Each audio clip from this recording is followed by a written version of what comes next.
Hello, everyone, and welcome to this week's episode of Pulp Crazy. I'm your host, Jason Aiken. In this week's episode, I'm going to be discussing a French Gothic novel that has had considerable influence on the American Pulps and popular fiction in general. The Phantom of the Opera by Gaston Leroux. This story was first serialized in the French newspaper Les Gaulois from September 23, 1909 through January 8, 1910. It was collected and published in a single volume by Pierre Lafitte in 1910. I've always been casually aware of the Phantom of the Opera. Growing up, there seemed to be a commercial for the Andrew Lloyd Weber musical in steady rotation. Not only that, but the book was parodied a good bit in popular culture, including children's television shows, which is probably where I first encountered the concept. I didn't really consider reading this book until I listened to Rick Lai discuss it on the Book Cave and on the French Connection Pulp Fest panel back in 2012 at Pulp Fest. It was obvious that the original novel was different from the musical and other adaptations. I always got the impression that the Phantom of the Opera, or Erik, as he's known, was a normal guy that was scarred by acid and wore a mask to cover his face. Now, that's definitely not the case with this original novel. In the novel, Erik's born disfigured, with a face resembling a skull, covered with dried up yellow flesh, and he has burning yellow eyes. In the novel, he's also a former assassin, and he's a master of stealth.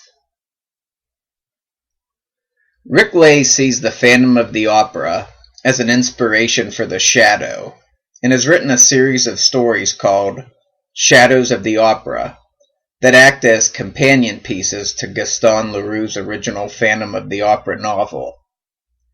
Rick's theory about the Shadow's origins differs from what Philip Jose Farber outlined in his Wold Newton biographies, Tarzan Alive and Doc Savage, His Apocalyptic Life.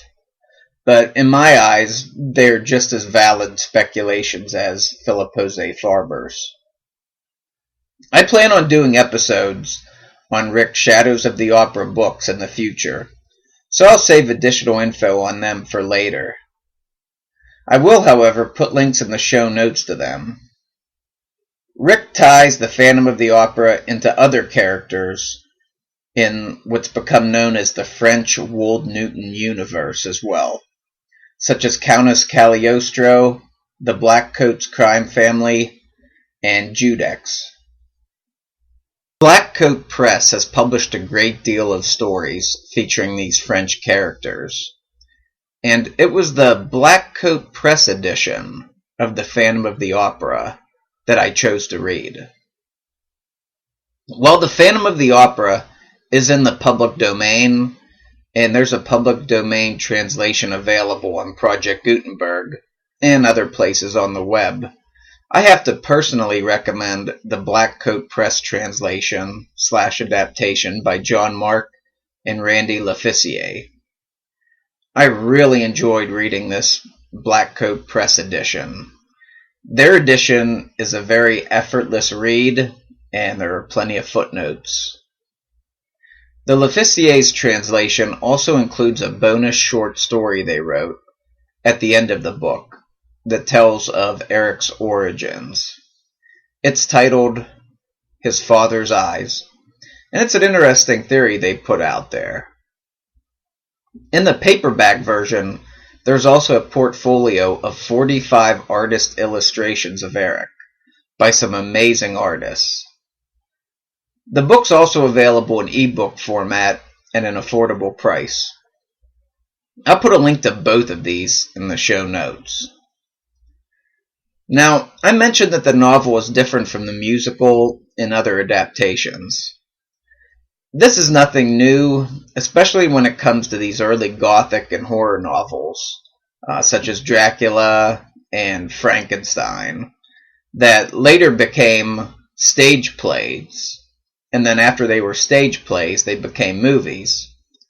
So with every iteration, it kind of gets removed from the original novel, the original source material, so to speak. The Phantom of the Opera novel, it's a blend of mystery and horror, and it can be best described as a Gothic novel.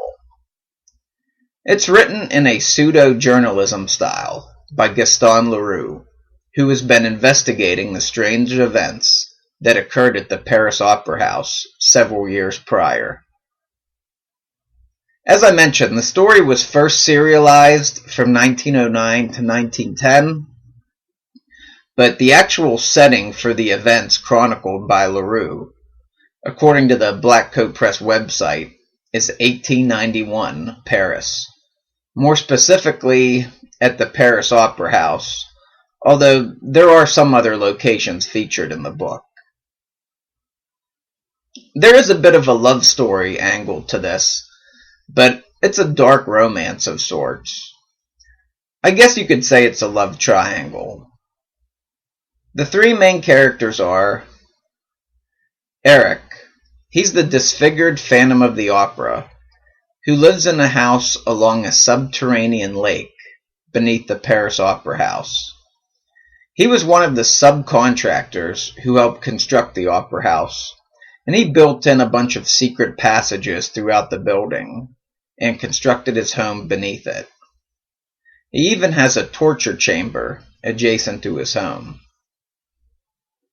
The French Opera House has 5 underground levels, and Erik is the master of them all. He's a master ventriloquist, able to throw his voice to anywhere in the room that he pleases. He's also a master assassin and a musical virtuoso. His existence is known to the employees of the Opera House. Some believe in his existence, as they've seen him with their own 2 eyes, but others still see him as a rumor and they need convincing. He's a complicated man, but I would say that he's the main antagonist in the novel. Erik has his eyes set on Christine Day, a young opera singer, who he secretly tutors in his angel of music persona. Erik turns her from an average singer into an amazing one. She's had a bit of a tragic past, and I found her to be a little naive, but overall she was a very interesting character. The third main character is Raoul. He's the Victome de Chagny. Raoul's a childhood friend of Christine, and he's a French noble. He loves Christine, but he's confused about her attitude towards him and his advances. He begins to follow her around, which might be considered a mild form of stalking, out of his concern, and he discovers there's another man in her life, the mysterious Erik. Now these are 3 of the human main characters.